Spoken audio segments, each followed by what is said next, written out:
एक मज़ेदार सीख देने वाली कहानी। एक जंगल से शिष्य और गुरु दोनों घर को लौट रहे थे। अचानक उन दोनों को चलते चलते रात हो जाती है। जब शिष्य गुरु से कहने लगता है, गुरुजी, हमें बहुत रात हो चुकी है, हम अपने गांव नहीं पहुंच सकते।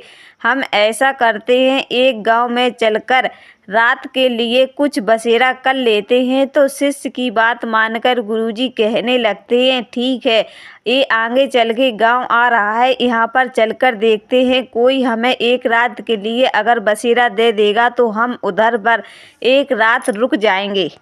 चलते चलते गुरु और शिष्य एक गांव में पहुंच जाते हैं। फिर शिष्य ने एक गरीब आदमी से पूछा, क्या भाई हम एक रात के लिए तुम्हारे घर पर रुक सकते हैं? तो गरीब आदमी शिष्य की बात सुनकर कहने लगता है, हाँ भाई, क्यों नहीं, तुम यहाँ पर रुक सकते हो। तो कहने लगता है, ठीक है, अंदर आ जाओ। जब गुरु और शिष्य उस किसान के अंदर जाते हैं तो गुरु कहने लगता है, भाई तुम इतने गरीब क्यों हो और तुम्हारे पास तो कुछ रहने के लिए भी नहीं है, तुम ये छोटी सी झोपड़ी बनाकर रह रहे हो। तब किसान कहने लगता है, गुरुजी, मेरे पास तो बहुत है, लेकिन गांव वाले कहते हैं कि अगर तुमने ये ज़मीन बंजर है, अगर तुमने ये ज़मीन की तो तुम इसमें मेहनत बहुत कर लो, लेकिन इसमें उपजाऊ कुछ भी नहीं है, तुम इसमें कुछ भी कमा नहीं सकते हो। उस गांव की बंजर ज़मीन में नहीं कर पाता हूँ।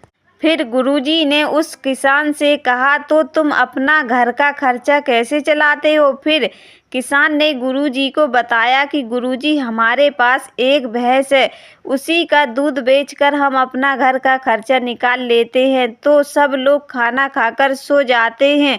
फिर आधी रात को गुरुजी अपने शिष्य को लेकर उसके घर से और उसकी भैंस को लेकर चले जाते हैं, लेकिन ये सब देखकर शिष्य को बहुत बुरा लगता है और गुरुजी से कहने लगता है, गुरुजी, आप उसकी भैंस लेकर क्यों आ गए? मुझे बिल्कुल भी अच्छा नहीं लगता, क्योंकि उस किसान का इस भैंसिया के दूध से खर्चा चलता था। अब उस गरीब बेचारे किसान का क्या होगा?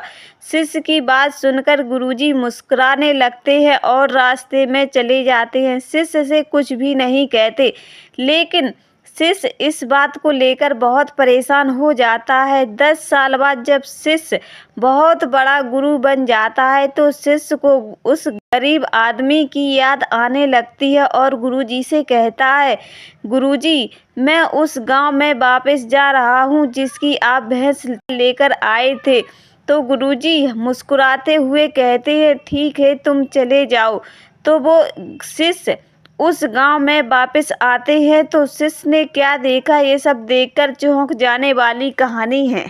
उस शिष्य ने देखा कि जहां पर उस गरीब किसान का झोपड़ा बना हुआ था, आज उस जगह पर बहुत आलीशान बंगला बन चुका है। लेकिन उस किसान ने जब गुरु को देखा तो गुरु ने किसान को पहचान लिया और कहा कि तुमने मुझे पहचान लिया, मैं वही हूँ जिसके आप दोनों ने मुझे एक रात के लिए मुझे रहने के लिए अपने घर में जगह दी थी। तो गरीब इंसान कहने लगता है, हाँ भाई, मैंने आपको पहचान लिया, लेकिन आप इतने अमीर कैसे हो गए?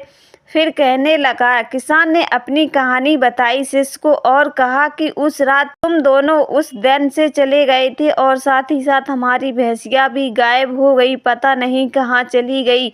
लेकिन हम बहुत परेशान होने लगे तो उसी बंजर ज़मीन में हमने बहुत सारी मेहनत की और उसमें फल उगाना शुरू कर दिया। तो आज बाबा की कृपा से, उसी फल की वजह से आज हमारे पास बहुत आलीशान बंगला और पैसा, धन दौलत बहुत सारा हो चुका है।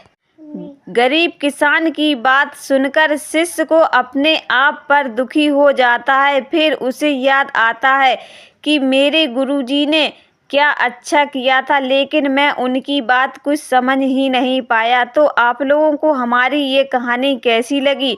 अगर आप लोगों को ये कहानी पसंद आई तो प्लीज़ हमारे चैनल को लाइक और सब्सक्राइब करें और कमेंट करके हमें बताएं कि आपको ये कहानी कैसी लगी। फिर मिलते हैं अगली कहानी में, तब तक के लिए धन्यवाद। शिष्य और गुरु की मज़ेदार कहानी।